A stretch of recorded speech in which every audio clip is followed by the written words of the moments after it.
आंखों में आंसू की धारा, आंखों में आंसू की धारा, देख प्रभु फिर आए, भूल हुई क्या ऐसी मुझसे, द्वार पे आकर लौटे, बोलो वीर प्रभु बोलो, बोलो वीर प्रभु बोलो, रोती रोती चंदन वाला वीर प्रभु से बोले, भूल हुई क्या ऐसी मुझसे, द्वार पे आकर लौटे, बोलो वीर प्रभु बोलो, बोलो वीर प्रभु बोलो, बोलो वीर प्रभु बोलो, बोलो वीर प्रभु बोलो। राकेश के विजेता मोक्ष मार्ग के प्रतिपादक चरण प्रथमराय श्रमण भगवान महावीर स्वामी के चरणों में कोटि कोटि वंदन करते हुए एक भवावतारी चर्चा चक्रवर्ती भीष्म प्रतिज्ञाधारी अखंड बाल ब्रह्मचारी आचार्य सम्राट पूज्य श्री जयमल जी महाराज के चरणों में कोटि कोटि वंदन करते हुए उन्हीं के 11वें पटधर आचार्य सम्राट पूज्य श्री सुखचंद्र जी महाराज के चरणों में कोटि कोटि वंदन।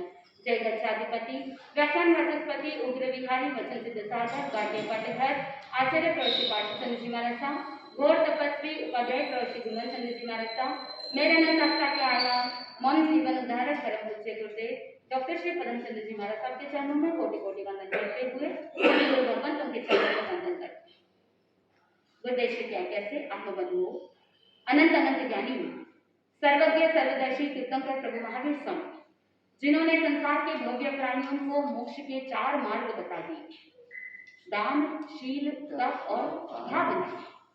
आत्मबंधुओं आप सब जानते हैं कि दान शील तप भावना अनेकों बार पिछले ही वर्षों से सुनते आए हैं। ये मोक्ष के 4 द्वार है, ये मोक्ष के 4 मार्ग है जिसके माध्यम से साधक मोक्ष की मंजिल को प्राप्त कर सकता है।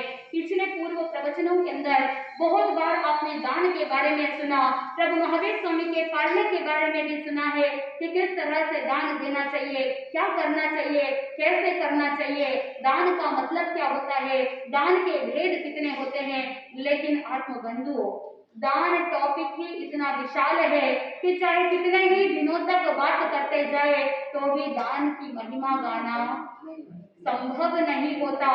इतना विशाल है दान की महिमा, चाहे कितनी भी गाए लेकिन फिर भी ये जिह्वा कम पड़ जाती है, ये शब्द कम पड़ जाते हैं। तो हम आपसे ही पूछना चाहेंगे कि दान क्या है।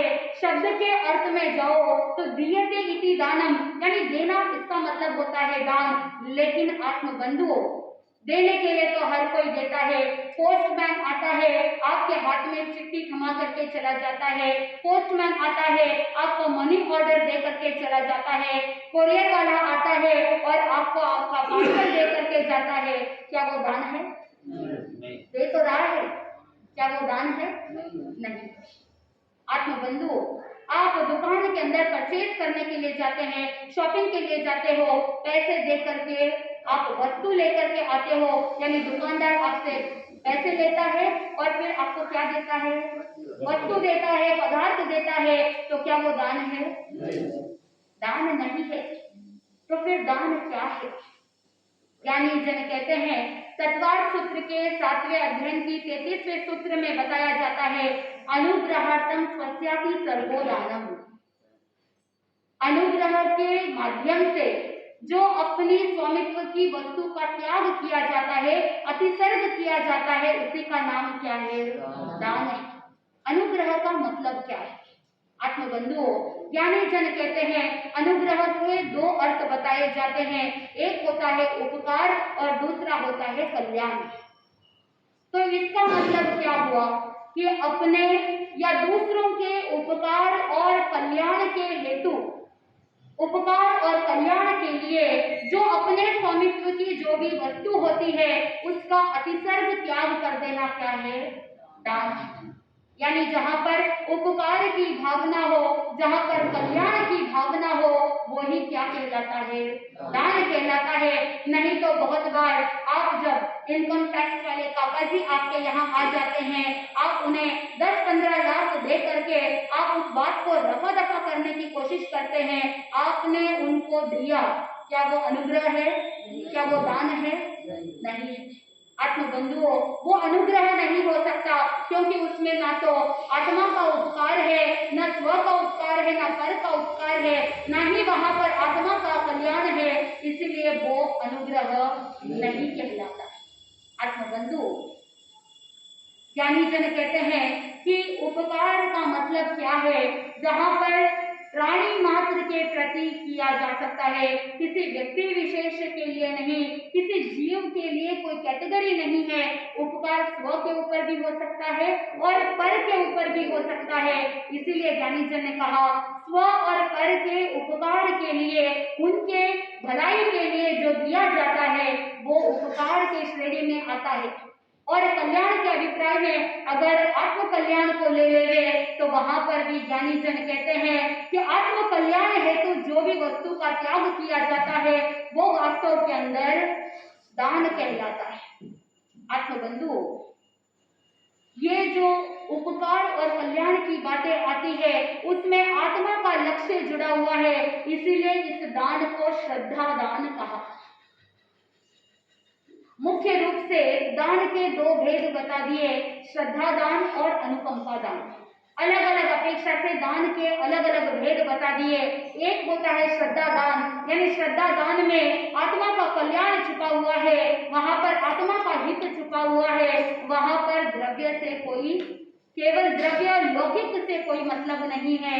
लेकिन दूसरी तरफ अनुकंपा दान है, वहां पर आत्मा के कल्याण का लक्ष्य नहीं है, वहां पर लौकिक दृष्टि प्रमुख बताई जाती है। आत्म बंधुओं, अनुकंपा दान के लिए एक श्रेष्ठ उदाहरण बता दिया जाता है कि जब भी कीर्तनकर भगवान दीक्षा लेने वाले होते हैं तो दीक्षा लेने से पहले 1 वर्ष तक वर्षी दान देते हैं। वहां पर कोई भेदभाव नहीं कि इस व्यक्ति को देना है, इस व्यक्ति को नहीं देना है, बिना कोई भेदभाव के मानव मात्र को क्या किया जाता है? दान दिया जाता है।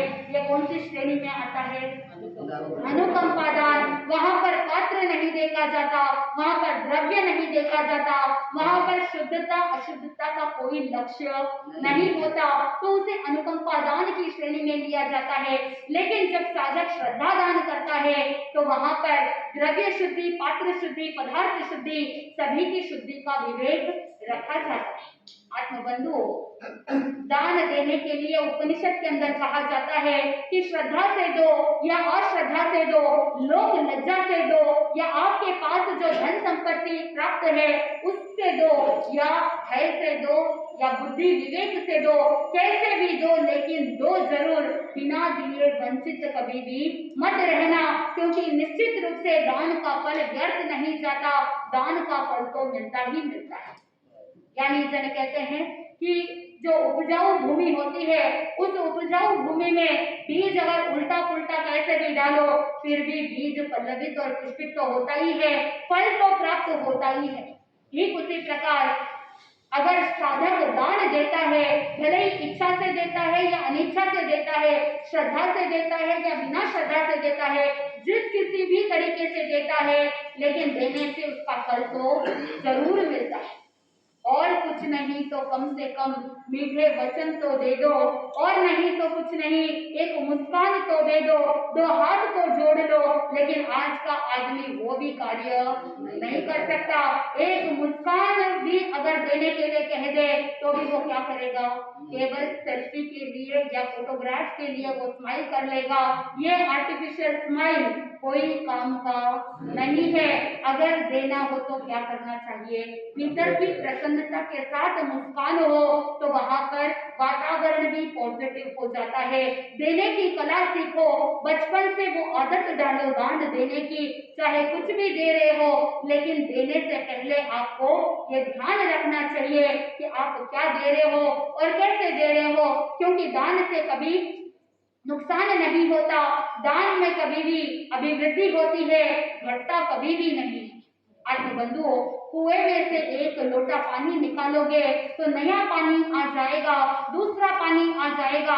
लेकिन अगर आप सोचो कि मैं कुएं में से पानी निकालूंगा तो कुएं में से पानी कम हो जाएगा, तो ऐसा कभी होता नहीं। अगर आपने पानी नहीं निकाला तो नया पानी तो आएगा नहीं, लेकिन जो पुराना पानी है वो पानी भी क्या हो जाता है, सड़ जाता है, गंदा हो जाता है।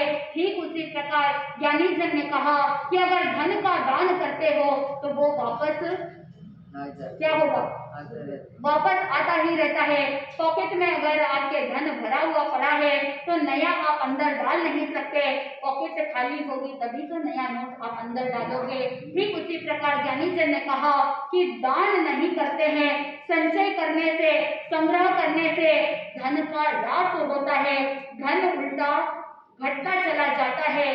ज्ञानी जन कहते हैं कि जब कोई किसान खेती करता है तो भूमि में बीज उपजने के लिए डालता है, एक बीज डालता है लेकिन हजारों गुना वापस फल पाता है।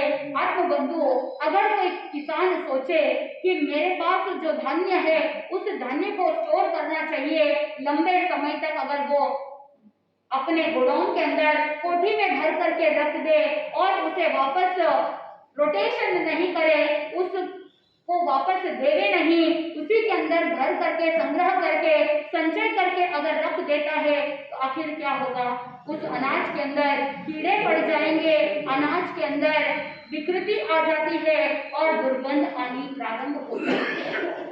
आत्मबंधुओं, ठीक उसी प्रकार दान और संग्रह के बारे में भी बताया जाता है। अगर जो धन आपने संचय किया है उसके अगर आपने संचय करके रखा, संग्रह करके रख दिया नहीं तो वो भी क्या हो जाएगा, उसमें भी क्या पड़ जाएंगे, कीड़े पड़ जाएंगे।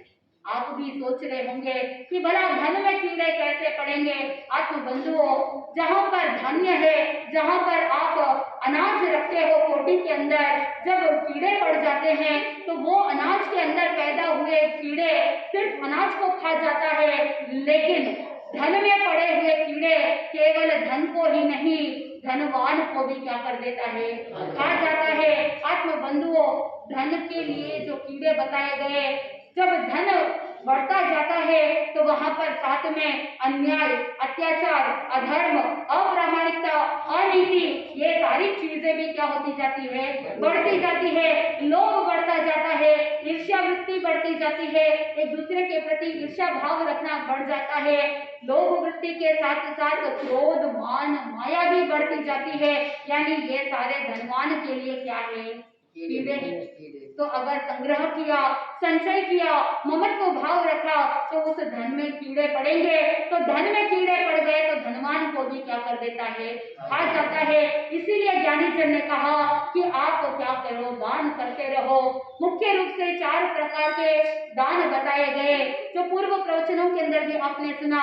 सबसे पहला बताया गया आहार दान, दूसरा है औषधि दान और तीसरा क्या बताया है, अभय दान और चौथा बताया ज्ञान दान। इन 4 प्रकार के दान में से अभय दान को श्रेष्ठ बताया। वीर स्तुति के अंदर भी आपने अनेकों बार सुना है, दानाना सेठम अभयपयानम, यानी अभयदान सबसे श्रेष्ठ बताया जाता है। लेकिन हर एक की क्षमता नहीं होती कि वो अभयदान देवे, लेकिन पूर्ण रूप से अभयदान नहीं देते हैं तो कम से कम आंशिक रूप से तो अभयदान देना चाहिए। और खाना सूत्र के 10वें खाने के अंदर 10 प्रकार के दान बताए जाते हैं, जो दान के थोपड़े के अंदर भी आप समझ सकते हैं। अलग अलग अपेक्षा से दान के अलग अलग बहुत सारे भेद बता दिए, इसके बारे में कितना भी बोलो कम हो जाता है। लेकिन मुख्य रूप से आपको ये जानना चाहिए, दान और 2 प्रकार के होते हैं, सुदान और कुदान। सुदान वो होता है कि जो जब देते हो तो वो आत्मा के लिए कल्याणकारी हो, तो वो कैसा दान कहलाएगा, सुदान कहलाएगा। लेकिन अगर आप कुछ दे रहे हो, दान कर रहे हो, लेकिन उसमें कोई आत्मा का कल्याण नहीं है, लेकिन उसके साथ साथ और भी बहुत सारी नेगेटिव क्वालिटीज आ जाती है, दुर्गुण आ जाते हैं, तो वो क्या कहलाता है, कुदान कहलाता है, क्योंकि अगर आपने दान दिया है लेकिन साथ में आपके मन में अहंकार और यश की आकांक्षा है तो फिर वो क्या कहलाएगा? कुदान कहलाएगा। तो अगर दान करना है तो कैसा करना? सुदान करना, क्योंकि जब दान करते हैं तो हजारों लाखों करोड़ों गुना वापस मिल जाता है। कुछ लोग कहते हैं कि कुछ पाने के लिए क्या करना पड़ता है? अरे बोल तो दीजिए, कुछ पाने के लिए क्या करना पड़ता है? खोना पड़ता है।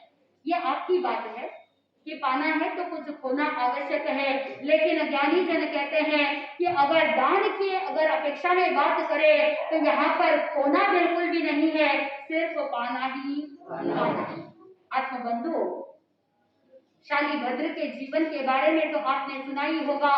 पूर्व भव के अंदर संगम के नाम से वो छोटा सा बालक था। एक थाली में माँ ने उसके लिए खीर बनाई थी, लेकिन जब मुनिराज मात क्षमण के पालने के लिए भिक्षाचर्या के लिए जाते हैं, उत्कृष्ट भावना से वो संगम क्या करता है? खीर बहराता है। मात्र एक थाली खीर दान में, लेकिन वापस मिला तो कितना मिला? करोड़ों गुना अधिक धन वैभव संपत्ति प्राप्त हुई। आत्मबंधुओं, कुछ छोड़ोगे तो कुछ मिलेगा, लेकिन अगर कुछ भी छोड़ोगे नहीं तो कुछ भी मिलेगा ही नहीं। संगम ने एक थाली खीर छोड़ा तो करोड़ों गुना वापस प्राप्त हुआ। आप सोचोगे कि मैं कुछ छोड़ू ही नहीं और मुझे सब कुछ मिल जाए, ऐसा संभव नहीं हो सकता। ज्ञानी जन कहते हैं कि अगर कुछ पाना है तो दे जाने से ही ले पाना है, यही एकमात्र उपाय है। अगर जीवन में कुछ पाना है तो क्या करना पड़ेगा? देना पड़ेगा। आत्मबंधु, थोड़ा सा छोड़ोगे तो थोड़ा मिलेगा, बहुत छोड़ोगे तो बहुत मिलेगा, सब कुछ छोड़ोगे तो सब कुछ मिलेगा। लेकिन आपसे तो एक चाय भी नहीं छूटती, और जब आपसे एक चाय भी नहीं छूटती है और अगर आपको कह दे कि आपको आज एक दिन के लिए आइंजिल करना है, आपको उपवास करना है, और पर्युषण पर्व जब चलते हैं तो उस समय आपको कहते हैं ज्ञान ध्यान सब साधना करनी है, तो उस समय आप बहुत सारे बहाने बना लेते हो कि सम्मी जी दवाई के बिना चलता नहीं है, और रात्रि के समय में भूख लगती है। कोई कह देता है कि रात्रि के समय में प्यास लगती है और उस प्यास की व्याकुलता के कारण से रात को नींद नहीं आती और फिर अगले दिन पूरा डिस्टर्ब हो जाता है। इसीलिए हमसे ये तपस्या संभव नहीं है। बोलते हो कि नहीं बोलते? बोल देते हैं। ज्ञानी जन कहते हैं आपका दोष नहीं है, क्योंकि तपस्या करना हर एक व्यक्ति की बस की बात नहीं। बहुत ही बिरले जीव होते हैं, हजारों सैकड़ों लोगों में से कुछ ही ऐसे जीव होते हैं जो अठम तप करते हैं, अठाई करते हैं, 11 उपवास करते हैं, 15 उपवास करते हैं, मास भ्रमण करते हैं। बहुत कम लोग होते हैं जो तपस्या कर पाते हैं, और शील का पालन करना गृहस्थ के लिए बहुत ही मुश्किल हो जाता है, दुस्साध्य कहलाता है, और भावना शुभ हो उसके लिए वर्षों की साधना लग जाती है, तब जाकर के भाव पवित्र होते हैं। लेकिन हर कोई साधक दान अवश्य ही कर सकता है। कर सकता है कि नहीं कर सकता है? कर सकता है कि नहीं कर सकता? कर सकता है। जिसकी जितनी क्षमता हो उतना अगर कर ले तो वो साधक अपने जीवन में बहुत सारे कर्मों का नाश कर सकता है। आत्मबंधुओं, जो भी दानी होता है उसकी यश गाथा हजारों वर्ष बीत जाने के बाद भी लोग उन्हें याद करते हैं, चाहे दानवीर कर्ण हो, या चाहे उस कबूतर की रक्षा करने वाले राजा मेघरथ हो, या चाहे उस खरगोश की रक्षा करने के लिए जीवन दान देने वाला वो हाथी मेरुप्रभ जो मेघ कुमार का जीव हो, या चाहे जगड़ू शाह बादशाह भामाशाह हो, ऐसे दानवीर भामाशाह का नाम हमेशा स्वर्ण अक्षरों से अंकित किया जाता है। पूज्य गुरुदेव डॉक्टर श्री पदम चंद्र जी महाराज साहब के मुखारबिंद से एक छोटी सी कथा सुनी थी जो अभी याद आ रही है। एक बार गुरुदेव ने बताया था कि जो दानवीर कर्ण है, कर्ण बहुत ज्यादा सोने आदि का दान करता है, बहुत लोगों को मदद करता है, सोना बहुत देता है। और जब आयुष्य पूर्ण होता है और जब धर्मराज उसे लेने के लिए आते हैं, धर्मराज ने वहां पर डिसाइड करने के लिए आगे बढ़े, सोचा कि इसने जीवन में क्या क्या किया है, जीवन वृतांत को देखा, पूरा एनालाइज किया, देखा कि बहुत ज्यादा सोना आदि आभूषणों का दान दिया है। चलो इसे कहाँ भेजना चाहिए? स्वर्ग लोक में भेजना चाहिए। तो कर्ण को कहाँ भेज दिया? स्वर्ग में भेज दिया। अब उधर जाए तो वहां पर बहुत ज्यादा परेशानी हो रही है, गर्मी लग रही है, लेकिन हर जगह पर क्या दिख रहा है? सोना ही सोना दिख रहा है। फिर भूख लगने लगी और आहार मांगा, भोजन मांगा, तो वहां पर कह दिया कि भाई तुमने तो पूर्व भव में बहुत सोना दिया है, सामने क्या ला करके रख दिया? सोना रख दिया। सोने से पेट भरने वाला नहीं है। उस समय उस कर्ण ने धर्मराज को कहा कि धर्मराज आप मुझे भोजन दे दीजिए, मुझे बहुत भूख लगी है। तो उस समय धर्मराज कहते हैं कि भाई तुमने जो दिया है तुम्हें वही मिलेगा, तुमने सोना दिया है तो तुमको क्या मिलेगा? सोना ही मिलेगा। उस समय शयन करना था, सोना था, तो वहां पर भी क्या मिला? सोने के लिए भी सोना मिला। तो वहां पर कर्ण ने रिक्वेस्ट की, विनंती की, आप कृपा करके मुझे 15 दिन के लिए वापस धरती पर भेज दीजिए, मैं दान पुण्य करके वापस आना चाहता हूँ। तो धर्मराज ने वापस एक मौका दिया और कर्ण को कहाँ भेजा? धरती पर भेजा। आत्मबंधुओं कथा साहित्य के अंदर बताया जाता है कि वो 15 दिन के लिए धरती पर कर्ण आता है और आने के बाद खूब आहार का दान करता है, औषधि का दान करता है, वस्त्रों का दान करता है, दान अन्नदान करता है, अन्न पुण्य पान पुण्य इतना अधिक बढ़ा लेता है और 15 दिन में इतना दान पुण्य किया कि बाद में वापस जब स्वर्ग लोक में गया तो उसको सारी सामग्री उपलब्ध हो गई। और इसीलिए हिंदू परंपरा के अंदर 15 दिन श्राद्ध के मनाए जाते हैं कि जहाँ पर पैतृक देवी देवताओं को याद किया जाता है और अन्न का दान किया जाता है। यानी भोजन दोगे तो भोजन मिलेगा, आहार दान करोगे तो आहार मिलेगा, जो दोगे वो मिलेगा। आत्मबंधुओं, किसान धरती में अगर बीज नहीं बोता है और पत्थर धरती के अंदर दबा देता है तो क्या आम के पेड़ उगेंगे? नहीं उगेंगे। जो जैसा बोएगा वो वैसा ही पाएगा। इसीलिए ज्ञानी जन कहते हैं कि दान की बड़ी महत्वता है। और इधर आपको ये भी जानना चाहिए कि दान करना है तो कैसे करना।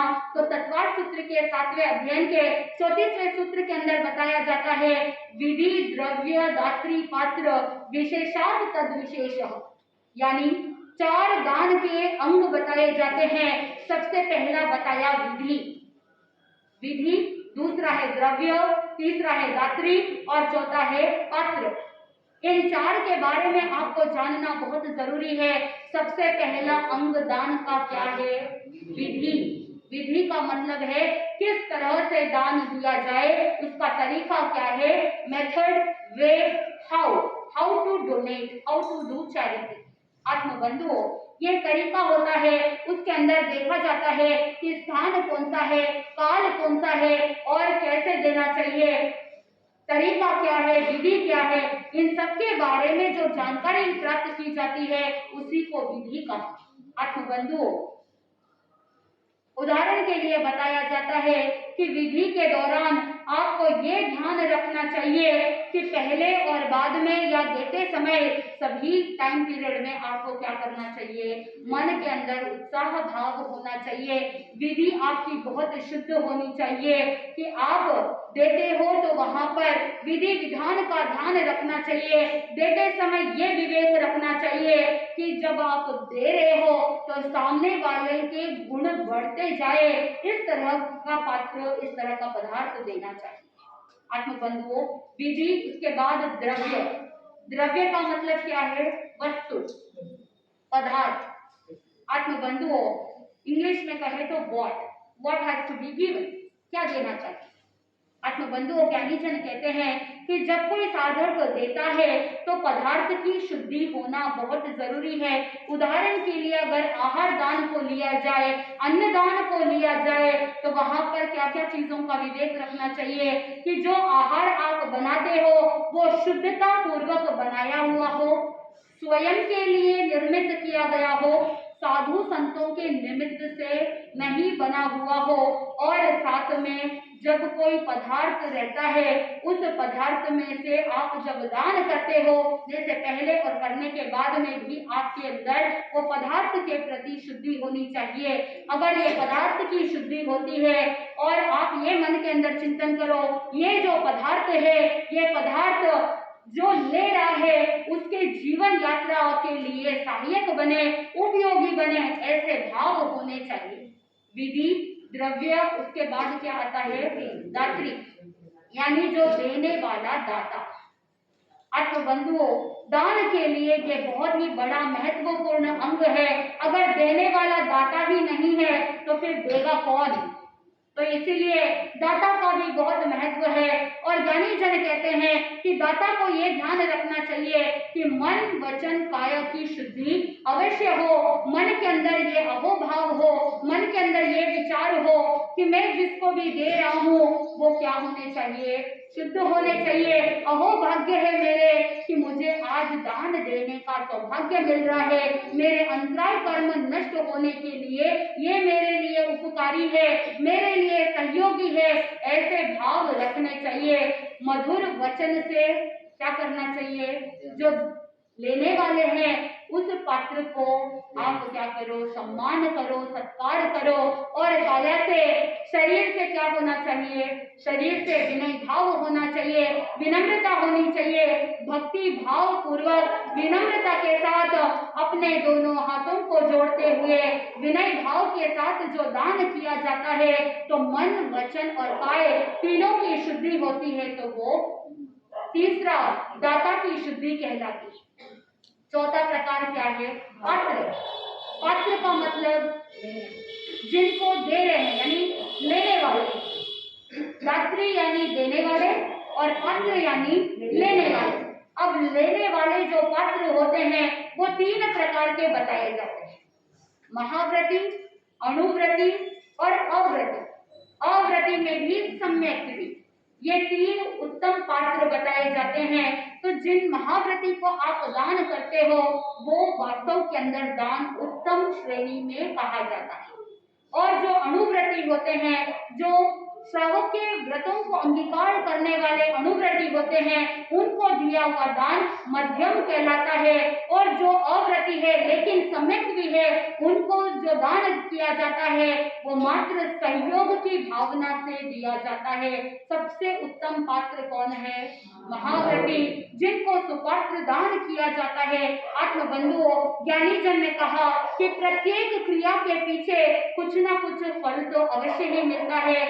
जितना ज्यादा क्रिया उत्तमता की ओर आगे बढ़ेगा उतना ज्यादा फल भी क्या होगा? उत्तम होगा। और वही अगर क्रिया में न्यूनाधिकता है तो फिर फल के अंदर भी न्यूनाधिकता प्राप्त हो जाती है। इस तत्काल सूत्र के साथ का अध्ययन में भी यही कहा, विधि, द्रव्य, दात्री, पात्र, विशेषात तद विशेष, यानी विधि, द्रव्य, दात्री और पात्र, इन चारों की अगर विशेषता रहेगी तो फल के अंदर भी विशेषता प्राप्त हो जाएगी। यानी पात्र अगर उत्तम रहेगा तो विशेष रूप से फल भी क्या होगा? उत्तम होगा। लेकिन अगर विधि, द्रव्य, दात्री, पात्र में अगर उत्तमता कम होती जाएगी तो उसी क्रम के अनुसार फल के अंदर भी उत्तमता क्या होती जाएगी? कम होती चली जाएगी। और ये सारी उत्तमता का ध्यान किसमें रखा जाता है? श्रद्धा दान में रखा जाता है, जहाँ पर आत्म कल्याण का लक्ष्य है। लेकिन अनुकंपा दान के अंदर इन सभी प्रकार के जो विधि विधान है या ये चार विधि आदि जो अंग बताए जाते हैं, अनुकंपा दान में इन 4 अंगों के बारे में ध्यान नहीं दिया जाता। प्राणी मात्र के लिए क्या किया जाता है? अनुकंपा दान किया जाता है। लेकिन अगर आत्मा का कल्याण करना हो, कर्मों की निर्जरा करनी हो, तो फिर इस विधि विधान का ध्यान रखना पड़ेगा, श्रद्धा दान की ओर आगे जाना पड़ेगा। और ठीक उसी प्रकार पूर्व के प्रवचन के अंदर आपने किस तरह से चंदनबाला राजकुमारी से दासी बन गई थी और फिर धनावह सेठ ने उसे पुत्री के समान घर पर ला करके रखा था, उसका बेटी के समान पालन पोषण किया। लेकिन मूला सेठानी जो थी वो तो उसे अपनी सौतन समझ रही थी, उसके मन में भय था, इनसिक्योरिटी थी कि कहीं ये मेरी जगह तो नहीं ले लेगी। और इसी और इनसिक्योरिटी के कारण से उसने क्या किया, मौका देख करके चंदनबाला को घर के अंदर सेठ जी नहीं थे, अकेला देख करके उसका सिर मुंडवा दिया, पैरों में बेड़ियां बांध दी और अंधेरी कोठरी में उसे बंद कर दिया। आत्म बंधुओं, वो अपने कर्मों को रो रही है, उस माँ को दोष नहीं दिया, उस सौतेली माँ को भी दोष नहीं दिया, अपने कर्मों को दोष दे रही है कि देखो कर्मों का खेल कैसा है। कहाँ मैं एक राजकुमारी थी, कहाँ मैं सुख सुविधाओं के साथ जी रही थी, हजारों दास दासिया सेवा के अंदर रत थे, भोजनशाला के अंदर हजारों लोगों को रोज दान दिया जाता था। लेकिन यहाँ पर तो 3 दिन की भूखी प्यासी और कृत दासी के समान यहाँ पर बंद पड़ी हूँ और वो बिलख रही है, रो रही है। और उस समय जब सेठ जी देखते हैं, सेठ जी को जब सारी बात पता चलती है 3 दिन बाद, तो उन्होंने कोठरी को खोला और आपने ये सारा प्रसंग सुना कि किस तरह से सेठ जी ने कमरे का दरवाजा खोला और उसे मुक्त करने के लिए, बंधन मुक्त करने के लिए लोहार को बुलाने के लिए गए। आत्म बंधुओं, पैरों में बेड़िया है, सिर मुंडाया हुआ है और सेठ जी ने उसे खाने के लिए और कोई सामग्री मिली नहीं, तो सूप के कोने में पड़े हुए थोड़े से उबले हुए उड़द के बाकुले थे। कहा कि बेटा तुम अभी इस को खा करके अपनी जठराग्नि को शांत कर लो, 3 दिन से तुमने कुछ भी खाया नहीं, पिया नहीं। लेकिन चंदनबाला का वो पुण्य उदय कि अभी उसके मन में केवल उसका पेट भरने का भाव नहीं है, उसने मन में सोचा कोई उत्तम पात्र मिले, कोई अतिथि मिले तो उनको पहले खिलाऊं, उनको मैं दान दूं, उसके बाद मैं स्वयं खाऊं। आप होते तो क्या करते? घर के अंदर अगर मम्मी कह दे कि बेटा थोड़ी देर रुक जाओ, थोड़ा सा कार्य हो जाए और उसके बाद भोजन परोसो, लेकिन भूख की व्याकुलता में आप इतने चटपटाते हो, मम्मी मुझे भूख लगी है, मम्मी मुझे भूख लगी है, इतना हाइक्राई करने लग जाते हो, पूरे घर को सिर पर उठा लेते हो। लेकिन चंदनबाला को देखो, 3 दिन से भूखी है, 3 दिन से प्यासी है, न खाने को अन्न मिला, न पीने के लिए पानी मिला, लेकिन फिर भी मन में क्या भाव है कि कोई मुनिराज आए तो मैं उन्हें सुपात्र दान दूं, कोई अतिथि आए उन्हें मैं आहार दान दूं, उसके बाद मैं स्वयं खाऊं। पहले मैं किसी की सेवा करूं, उसके बाद मैं स्वयं आहार का उपयोग करूं। कितनी उत्कृष्ट भावना थी चंदनबाला की। क्या आप भी ऐसा कार्य कर सकते हो?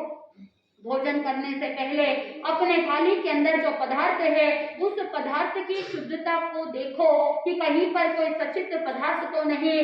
जब थाली के अंदर सारे प्रासुक ऐशनीय कल्पनीय अचित वस्तु है और दान करने योग्य है, तो वहां पर भोजन करने से पहले 5 नवकार मंत्र का स्मरण करो और 5 नवकार मंत्र का स्मरण करने के बाद वो आहार के अंदर अगर कोई नेगेटिव एनर्जी है तो वो सारी नेगेटिव एनर्जी क्या हो जाएगी? दूर हो जाएगी और आपका भोजन पॉजिटिव हो जाएगा, एनर्जी पॉजिटिव हो जाएगी। उसके बाद मन में भावना भाओ कि यहाँ पर जो मेरी थाली में भोजन है उसमें कोई भी सचित पदार्थ नहीं। और डाइनिंग टेबल पर अगर आप बैठे हो तो वहां पर ध्यान रखो, विवेक रखो कि कहीं कोई फ्रूट्स तो ऐसे कच्चे पड़े तो नहीं, कहीं कच्चा पानी तो नहीं रखा है, मोबाइल तो नहीं पड़ा है। अगर वो सारी चीजें हैं तो उनको क्या कर दो, भोजन करते समय अगर मोबाइल दूर रहे तो आपका भोजन पॉजिटिव हो जाएगा। लेकिन आपकी तो आदत है, क्या है? मोबाइल पास में रख करके खाना खाने की आदत है, कहीं कोई इंपॉर्टेंट कॉल तो नहीं छूट जाएगा। आपकी आदत है कि मोबाइल में वीडियो देखते देखते, कोई ऐसे वीडियोस देखते देखते आप क्या करते हो, खाना खाते हो। उस समय 2 रोटी की जगह पर 4 रोटी भी खा लोगे तो भी आपको पता नहीं चलेगा। अगर आप स्नैक टाइम के अंदर स्नैक खा रहे हो तो बड़े से बड़ा जंबो पैकेट भी आप खा लोगे, लेकिन आपको पता ही नहीं चलेगा कि आपने कितना खाया है।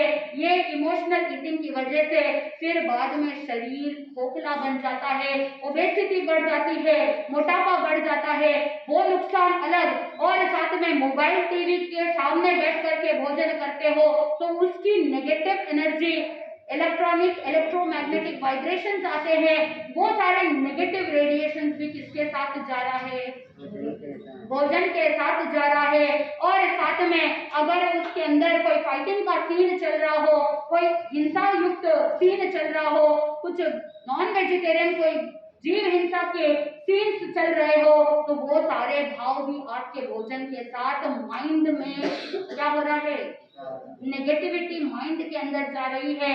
इसीलिए ज्ञानी जन कहते हैं कि भोजन के समय सिर्फ क्या करना, भोजन करना।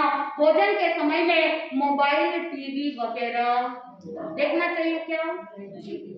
आप ही बता दो, देखना चाहिए कि नहीं देखना चाहिए? नहीं देखना चाहिए। आप मन के अंदर विवेक रखो, ध्यान रखो, भोजन करने के लिए ज्यादा से ज्यादा कितना टाइम लगता है, कितना टाइम, 10 मिनट, 15 मिनट, उससे ज्यादा तो नहीं लगता।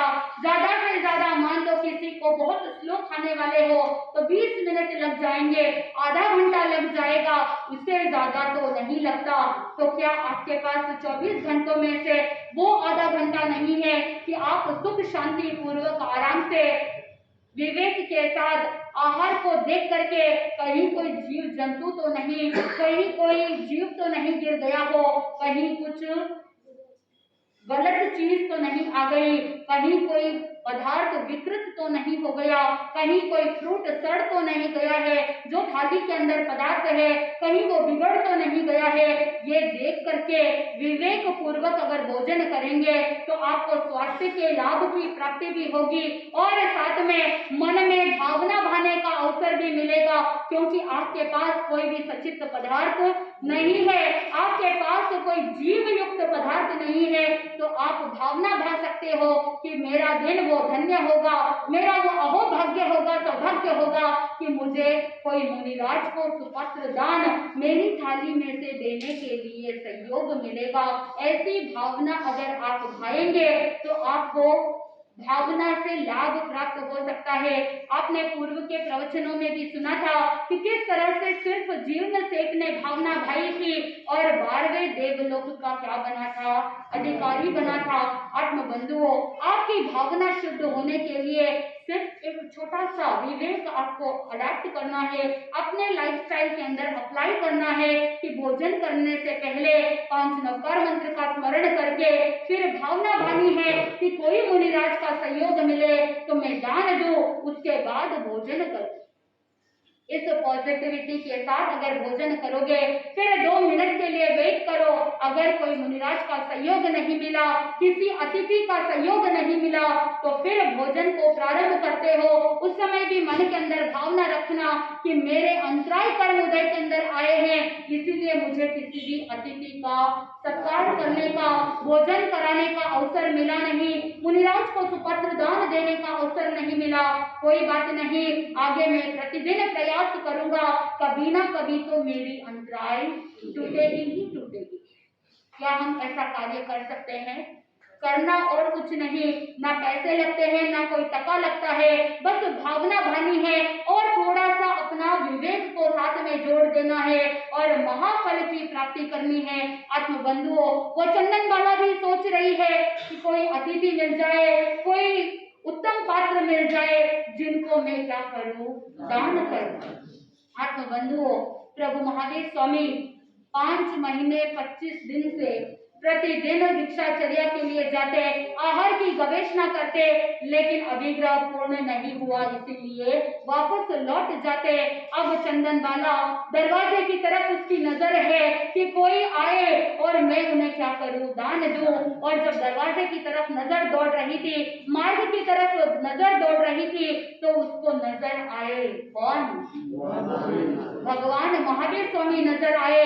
प्रभु महावीर स्वामी भिक्षाचर्या के लिए आ रहे हैं और उस समय उसने देखा, अहो भाग्य मेरे कि आज उत्तम से उत्तम पात्र सामने नजर आ रहे हैं, मैं उन्हें आहार का दान दूं।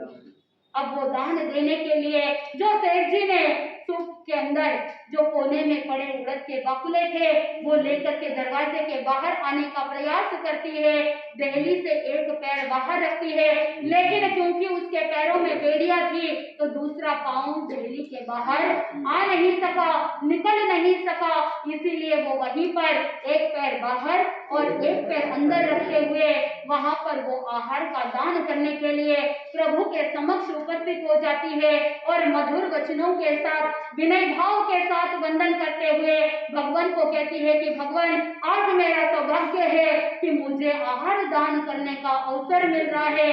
पहले से ही 3 दिन से अपने कर्मों की मारी रो रही थी, बिलख रही थी। आत्मबंधुओं, पुराने ग्रंथों के अंदर चाहे त्रिशस्त्री शला का पुरुष चरित्र हो या महावीर चरियो हो, अनेक ग्रंथों के अंदर ऐसा उल्लेख मिलता है कि वो पहले से ही आत्म ध्यान के अंदर थी, वो अपने कर्मों के लिए रो रही थी। और उस समय जब भगवान महावीर स्वामी पधारे तो उत्तम पात्र समझ करके प्रभु को आहार दान दिया। और भगवान महावीर स्वामी ने भी देखा कि उनके जो अभिग्रह धारण किए गए थे वो सारे अभिग्रह पूर्ण हो रहे थे, इसीलिए उन्होंने हाथ फैला दिए और चंदना ने उत्कृष्ट भावना के साथ उड़द के बौखले भगवान के हाथों में दान कर दिया।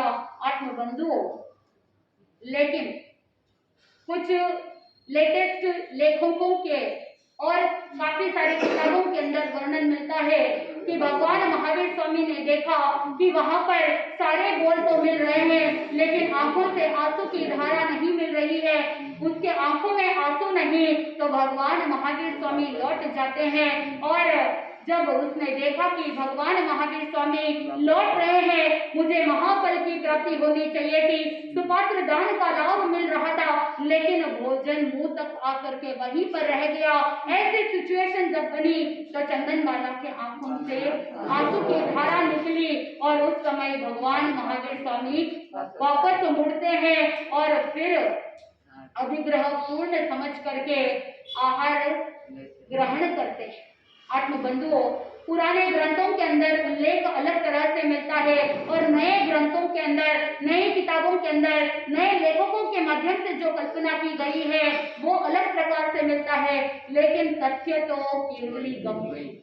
लेकिन ये निश्चय है कि भगवान महावीर स्वामी के 13 अभिग्रह पूर्ण हुए, अभिग्रह सारे पूर्ण हो गए। वो चंदन बाला राजकुमारी थी, अविवाहित थी और साथ में सिर मुंडाया हुआ है, पैरों में बेड़िया है, हाथ में सूप है, एक कोने के अंदर उड़द के बाकुले है और आत्मबंधुओं, एक पांव दहली के बाहर और एक पांव अंदर है, तेले की तपश्चर्या है, रो रही है, सारे बोल उपलब्ध हो गए। इसीलिए भगवान महावीर स्वामी को उड़द के बाकुले के माध्यम से पालना करने का अवसर प्राप्त हो गया। और जब 5 महीने 25 दिन यानी 6 महीने में सिर्फ 5 दिन शेष रहे, ऐसे समय में भगवान महावीर स्वामी का पालना हुआ जान करके देवता भी क्या करते हैं, पंच दिव्य वृष्टि करते हैं, अहोदानम अहोदानम की उद्घोषणा होती है। और जैसे ही देव दुंदुभी बजी, अहोदानम की उद्घोषणा हुई, तो राजा शतानिक और रानी मृगावती, मंत्री सुगुप्त, मंत्री की पत्नी नंदा और साथ में सारे सामंत, सैनिक आदि सभी सेना सहित वहां पर आते हैं। गांव के, नगर के सारे लोग भी आते हैं, क्योंकि सभी को चिंता थी कि भगवान का अभिग्रह पूरा नहीं हो पाया है। अब सबको यही उत्साह था, उमंग थी, उल्लास था कि प्रभु का पालना हो गया है। सभी प्रभु के पालने की प्रशंसा करने के लिए, तपस्या की अनुमोदना करने के लिए पधारे। और उस समय उन सभी के बीच में जिस समय चंपा नगरी लूटी गई थी तो वहां अंतपुर का जो रक्षक संकुल नाम का कंचुकी था वो भी वहां से बंधन मुक्त होकर के आया, और जैसे ही उसने देखा कि किसने पालना करवाया है, चंदनबाला को देख करके उसके स्मृति पटल पर याद आया, अरे ये तो वसुमती है, राजा दधिवाहन की पुत्री, महारानी धारिणी की पुत्री ये वसुमती है। और उसे देख करके वो निकट आता है और निकट आकर के हाथ जोड़ता है, नीचे झुकता है और रोने लग जाता है। चंदनबाला ने उस संकुल को देखा और उसे देख करके वो भी रोने लगती है। राजा शतानी को पूछते हैं कि भाई आखिर तुम क्यों रो रहे हो, क्या बात है। उस समय वो संकुल कहता है कि ये और कोई नहीं, राजा दधिवाहन और महारानी धारिणी की पुत्री वसुमती राजकुमारी है, और कैसे राजकुमारी से दासी बनी और किस तरह से उसके कर्म की दशा देख करके और अभी वो किस दशा में है उसे देख करके मेरी आंखें भर आई, इसीलिए मैं रो रहा हूँ। उस समय उसे समाधान करते हुए राजा शतानी को कहता है, अरे भद्र तुम चिंता मत करो, तुम क्यों रौद्र ध्यान कर रहे हो, तुम क्यों रो रहे हो, तुम्हें आत्म ध्यान करने की कोई आवश्यकता नहीं। देखो इसने वीर प्रभु जो विश्व वंदनीय है उनको पालना करवाया है, उनकी दीर्घ तपस्या का पालना कराने वाली, अभिग्रह को पूर्ण कराने वाली ऐसी महान साधिका हुई है, तो तुम व्यर्थ ही रो रहे हो, तुम्हें व्यर्थ में रोने की आवश्यकता बिल्कुल भी नहीं है। तुम तो उसका गुणगान करो, तुम तो उसकी प्रशंसा करो। और जैसे ही ये सारी बात रानी मृगावती सुनती है उसे हैरानी हो जाती है, वो आश्चर्यचकित हो जाती है, अरे ये कौन है, ये रानी धारिणी की पुत्री वसुमती है। और धारिणी कौन थी, मृगावती की बहन थी। वो मृगावती महारानी सोचने लगी, अरे ये तो मेरी बहन की पुत्री है, और बहन की पुत्री क्या लगती है, भांजी लगती है। वो कहने लगती है कि ये तो मेरी भांजी है, अब से ये यहाँ नहीं रहेगी, ये तो अब से मेरे पास ही रहेगी। ऐसे महारानी मृगावती ने कह दिया। आत्मबंधुओं, वहां शक्रेंद्र महाराज भी प्रभु को वंदन करने के लिए आए थे, और जब सभी वंदन करने के बाद प्रस्थान कर रहे थे अपने अपने स्थान पर, तो उस समय राजा शतानी जो पंच दिव्य दृष्टि हुई थी और उसमें जो धन संपत्ति प्राप्त हुई उसे राजकोष में ले जाने के लिए आदेश दिया। और उस समय शक्रेंद्र महाराज रोक देते हैं और कहने लगते हैं कि राजन, ये आपका अधिकार नहीं है। पालना किसने करवाया, पालना चंदनबाला ने करवाया, आपने नहीं करवाया। तो इस धन का, इस संपत्ति का, इस वैभव का अधिकारी कौन बनेगा, चंदनबाला बनेगी। अब चंदनबाला जिसे देना चाहती है वो उसका अधिकार है कि वो जिसे भी देना चाहती है। तो शक्रेंद्र महाराज चंदनबाला से पूछते हैं कि चंदनबाला तुम बताओ कि तुम ये सारा धन वैभव किसे देना चाहती हो। उस समय वो अपने जो पालक पिता धनावाह सेठ थे उनकी तरफ इशारा करती है, कहती है कि ये मेरे पालक पिता है, इन्होंने आज दिन तक मेरा पालन पोषण किया है, तो ये सारा धन वैभव सेठ जी को जाएगा, इनको ही जाना चाहिए। उस समय शक्रेंद्र महाराज और राजा भी आज्ञा दे देते हैं, वो सारा धन सेठ के वहां पहुंच जाता है। आत्मबंधु ज्ञानी जन कहते हैं कि जिस समय सभी लोग अपने अपने स्थान पर लौट रहे थे, राजा भी लौट रहा था, उस समय शक्रेंद्र महाराज कहते हैं कि ये जो चंदनबाला है ये चरम शरीरी है और ये काम भोग से विमुख है, इसको काम वासना से कोई भी लेना देना नहीं है। और भगवान महावीर स्वामी का जब केवल ज्ञान होगा तो ये सबसे प्रथम और प्रमुख साध्वी बनेगी। लेकिन इंतजार है कि प्रभु को केवल ज्ञान होना, इसीलिए जब तक भगवान महावीर स्वामी को केवल ज्ञान नहीं होता तब तक आप क्या करो, आप अपने राजमहल में आप चंदनबाला का पालन पोषण करो, तब तक आप अपने पास रखो। उसके बाद जब भगवान को केवल ज्ञान हो जाएगा तो चंदनबाला स्वयं क्या करेगी, संयम अंगीकार कर लेगी। राजा शतानिक चंदनबाला को अपने साथ लेता है और वो राजमहल की ओर प्रस्थान कर जाते हैं। राजमहल के अंतपुर में जहाँ पर राजा शतानिक की कुंवारी कन्याएं थी, उनकी पुत्रियां थी, वहां पर चंदनबाला को भी भेज दिया गया और साथ में चंदन गाला अनित्य आदि भावना को भाते हुए बिल्कुल संसार से निर्लिप्त रहते हुए जीवन व्यतीत कर रही थी। चंदन गाला को भी इंतजार था किसका? भगवान का केवल ज्ञान प्राप्त करने का। और बहुत जल्दी ही भगवान महावीर स्वामी केवल ज्ञान को प्राप्त करने वाले हैं। और आत्म बंधुओं, पीछे इधर धनागाह सेठ की जो पत्नी मूला थी, उस मूला को सेठ ने घर से निकाल दिया। उसके कर्म उदय के अंदर आए और उसके दुष्कृत्य के कारण से उसके इतने कर्म उदय के अंदर आए कि उसके शरीर में बहुत सारे रोग हो गए और वो रोग शोकाकुल होकर के, दुखी होकर के आखिर में आयुष्य को पूर्ण करके मर करके नरक गति में चली जाती है।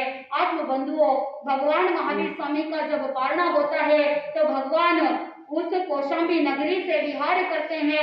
विहार करके सुमंगल गांव में पहुंचते हैं। सुमंगल से सुचेता हर जगह पर कोई ना कोई देव वंदना करने के लिए आते हैं। सुमंगल गांव के अंदर तीसरे देवलोक के इंद्र सनत कुमारेंद्र आते हैं वंदना करने के लिए। और जब भगवान महावीर स्वामी सुमंगल से सुचेता आते हैं, वहां पर भी महेंद्र नाम का इंद्र भी वंदन करने के लिए आता है। सुमंगल सुचेता और उसके बाद पालक गांव में आते हैं। पालक गांव में भी एक उपसर्ग ऐसा आता है कि वहां पर एक भायल नाम का वणिक पुत्र था और वो वणिक भगवान महावीर स्वामी को सामने से आते हुए देख करके अपशकुन मान करके क्रोधित होता है। भगवान महावीर स्वामी को मारने के लिए दौड़ता है, लेकिन सिद्धार्थ गंधर देव उसे रोक देता है।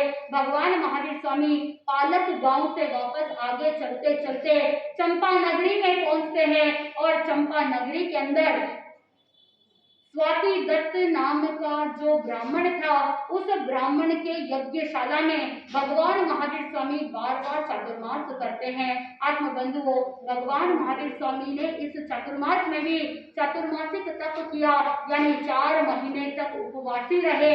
और चौमासी तप जब किया तो भगवान महावीर स्वामी की कठोर तपस्या और साधना से प्रभावित होकर के पूर्णभद्र और मणिभद्र नाम के जो 2 यक्ष देव थे, वो प्रतिदिन रात्रि के समय में भगवान की सेवा में आते थे, भक्ति करते थे, वंदना करते थे। और इस दृश्य को कौन देख रहा है? स्वाति दत्त ब्राह्मण देख रहा है। उसके मन में भाव जागृत होते हैं स्वाति दत्त के कि ये महान आत्मा है, महान तपस्वी है, कि जिनकी सेवा में पूर्णभद्र और मणिभद्र जैसे यक्ष देव आ रहे हैं, तो निश्चित रूप से ये कोई ज्ञानी लगते हैं। इसीलिए उसके मन में जो जिज्ञासाएं थी, प्रभु से उसने भी अपनी जिज्ञासा का समाधान किया। प्रभु से पूछता है कि भगवान, शरीर, सिर आदि जो अंगोपांग युक्त ये जो शरीर है, इस शरीर में आत्मा कौन है? पहला प्रश्न स्वाति दत्त ने पूछा कि आत्मा कौन है? तो भगवान महावीर स्वामी कहते हैं कि जो साधक, जो व्यक्ति, जो जीव अपने भीतर से मैं इस तरह का संबोधन करता है, वो मैं आत्मा का सूचक है। उस समय वो स्वाति दत्त पुनः प्रश्न करता है कि ये जो आत्मा है, इसका स्वरूप क्या है, इसका लक्षण क्या है? तो उस समय भगवान महावीर स्वामी कहते हैं कि आत्मा सूक्ष्म है, वर्ण गंध रस स्पर्श नहीं है, रूपी नहीं है, इसका कोई रूप नहीं, लेकिन चैतन्य गुण से युक्त है। आत्म बंधुओं, स्वाति दत्त ने अगला प्रश्न पूछा कि भगवान, आपने कहा कि आत्मा सूक्ष्म है, सूक्ष्म का मतलब क्या है? उस समय भगवान महावीर स्वामी कहते हैं सूक्ष्म का मतलब ये होता है इंद्रिय आदि से जाना पहचाना नहीं जा सके, जिस इंद्रियों से ग्रहण नहीं किया जा सके, वो क्या कहलाता है? सूक्ष्म है। सूक्ष्म का मतलब वो फिर पूछता है कि भगवान, सूक्ष्म का मतलब ये है क्या कि जिस तरह से शब्द, रूप, गंध और पवन यानी हवा, इनको जो हम सूक्ष्मता के साथ अनुभव करते हैं, क्या वो सूक्ष्म है? तो उस समय भगवान महावीर स्वामी कहते हैं कि श्रोत्रेंद्रिय से, कानों से हम क्या ग्रहण करते हैं? शब्द को ग्रहण करते हैं। आंखों से, नेत्रों से यानी चक्षु इंद्रिय से रूप को ग्रहण करते हैं। घ्राणेन्द्रिय से, नाक से हम गंध को ग्रहण करते हैं। और स्पर्श से, रसनेन्द्रिय से हम तीखा, कड़वा आदि के बारे में भी हम क्या करते हैं? अनुभव करते हैं। और पवन यानी हवा को हम स्पर्श के माध्यम से अनुभव करते हैं, यानी ये सारी जो चीजें हैं वो इंद्रियों के माध्यम से ग्रहण किए जा सकते हैं, तो वो सूक्ष्म नहीं है। आत्मा उससे भी ज्यादा क्या है, सूक्ष्म है, इंद्रियों से ग्रहण नहीं किया जा सकता। उस समय वो आगे प्रश्न पूछता है कि भगवान प्रदेशन का मतलब क्या है। उस समय भगवान महावीर स्वामी कहते हैं प्रदेशन का मतलब है उपदेश, यानी ऐसा उपदेश जो धर्म संबंधी भी हो सकता है और अधर्म संबंधी भी हो सकता है। इसीलिए प्रदेशन दो प्रकार के हैं, धर्म प्रदेशन और अधर्म प्रदेशन। उसके बाद अंतिम में स्वाति दत्त अनेक प्रश्न जिज्ञासाएं करता है और फिर प्रश्न पूछता है कि भगवान प्रत्याख्यान किसे कहते हैं, प्रत्याख्यान कितने हैं। उस समय भगवान महावीर स्वामी कहते हैं प्रत्याख्यान का मतलब है निषेध करना, उसको रोक देना। और प्रत्याख्यान दो प्रकार के हैं, मूल गुण प्रत्याख्यान और उत्तर गुण प्रत्याख्यान। यानी जो आत्मा के मूल गुण है, यानी क्षमा भाव रखना और सत्य, दया आदि भाव रखना, उन मूल गुणों की रक्षा करना। और साथ में जो बाहर से विपत्तियां आई है, बाहर से जो विषमताएं आई है, उन सब का त्याग करना, यानी असत्य, चौर्य और मैथुन आदि का त्याग करना मूल गुण प्रत्याख्यान कहलाता है। और उसके मूल गुणों के सहयोगी जो सदाचार होते हैं वो उत्तर गुण कहलाते हैं, जो मूल गुण के सहायक कहलाते हैं। तो उन उत्तर गुणों को जो बाधा उत्पन्न कराने वाले हैं उनका त्याग करना उत्तर गुण प्रत्याख्यान कहलाता है। ऐसे स्वाति दत्त ने अनेक प्रश्न किए, अनेक जिज्ञासाओं का समाधान किया और जब चातुर्मास पूर्ण हुआ तो भगवान महावीर स्वामी वहां से विहार करके जंबिया गांव पहुंचते हैं। चाहे जरंबक गांव कह दो या जंबिया गांव कह दो, अब आगे देखना यह है कि भगवान महावीर स्वामी जरंबिका गांव के अंदर कैसे 13वां वर्ष आगे बढ़ता है और इसी 13वें वर्ष में साधना कैसे आगे बढ़ती है।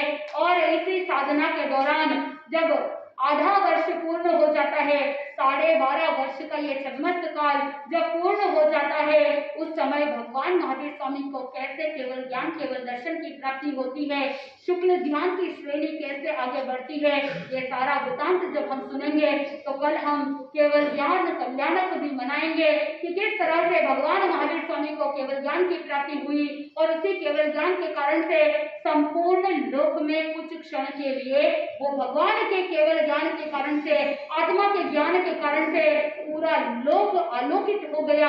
और किस तरह से वो नारकी के नेड़िए भी उस समय कल्याणक के समय में कुछ क्षणों के लिए सुख का अनुभव करते हैं। प्रभु महावीर स्वामी को अब साधना के अंदर जो भी उपसर्ग आए, मात्र एक अंतिम उपसर्ग आना बाकी है और उसका पूर्व भव का संबंध क्या है, किस तरह से पूर्व भव और इस भव में जो कर्म उदय के अंदर आए हैं उसको एनालाइज करेंगे कि पहले पूर्व भव में जो कार्य किया, जो निकाचित कर्म बांधे, लेकिन उसमें रस परिवर्तन क्यों हुआ, उसके स्थिति परिवर्तन क्यों हुआ, अनुभाव बदला तो क्यों बदला, कैसे बदला, भगवान ने ऐसी कौन सी साधना करी जिसके कारण से जो कर्म उदय के अंदर आए उसमें संक्रमण हुआ, उसमें न्यूनाधिकता आई। ये सारा वृतांत जैसे जैसे हम सुनेंगे हमारे भीतर आनंद की प्राप्ति होगी। इसी मंगल भावना के साथ आनंद ही आनंद बोले श्री जैन धर्म की जय।